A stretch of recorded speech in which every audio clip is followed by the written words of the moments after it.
एक गांव में नत्थू नाम का एक ग्वाला था। नत्थू अपनी भैंसों से बहुत प्यार करता था और भैंसों के दूहे हुए दूध को गांव-गांव घूमकर बेचता। गांव वाले नत्थू से बहुत खुश रहते क्योंकि वो बहुत सरल और निर्मल था। बाकी दूध वालों की तरह वो दूध में पानी नहीं मिलाता।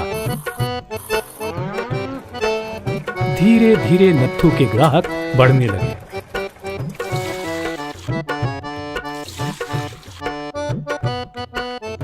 एक दिन की बात है, नत्थू सारा दूध बेच के घर लौट रहा था। नत्थू काका, दूध मिलेगा?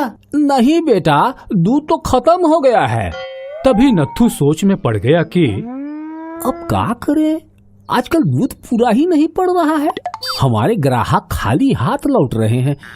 ये बिल्कुल भी अच्छी बात नहीं है। हम एक काम करते हैं, कल नई नवेली भैंस खरीद के ले आते हैं।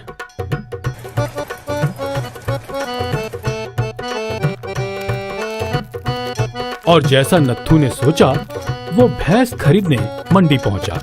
क्या बात है नाथू भैया, आपकी कोई भैंस बीमार है का? अभी 6 महीने पहले आपने भैंस खरीदी थी और आज आप वापस यहाँ, कोई दिक्कत है का?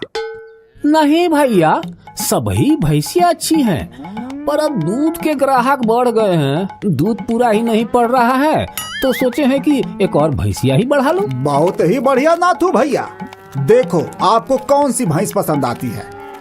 नत्थू भैंसों को बारीकी से देखने लगा और उसे एक काली मोटी भैंस पसंद आई। वो काली वाली भैंसिया, उसका नाम क्या है? बड़ी पारखी नजर है आपकी। वो टुनटुन है, सबसे ज्यादा दूध वही देती है। नत्थू व्यापारी को पैसे देकर भैंस ले लेता है। नत्थू के घर के रास्ते में एक जंगल आता है। नत्थू टुनटुन को अपने साथ लेकर जंगल से चल रहा होता है। तभी ए दूध वाले, रुको।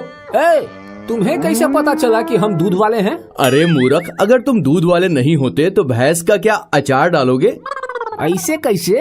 हम भैंस बेचने वाले भी तो हो सकते हैं।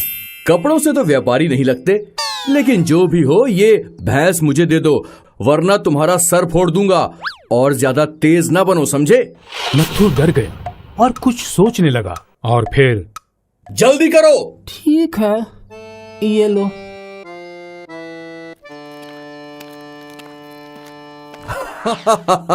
अरे मूर्ख, तुमने इतनी आसानी से मुझे भैंस दे दी, तुम तो बहुत डरपोक हो। अरे भैया, सर फूटने के बाद देते तो शायद बेवकूफ भी कहलाते। अब भागो यहाँ से।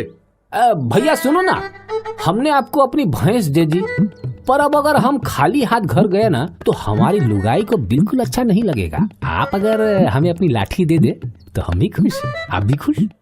आदमी सोचने लगा और फिर बोला, तुम सच में मूर्ख हो, ये लो।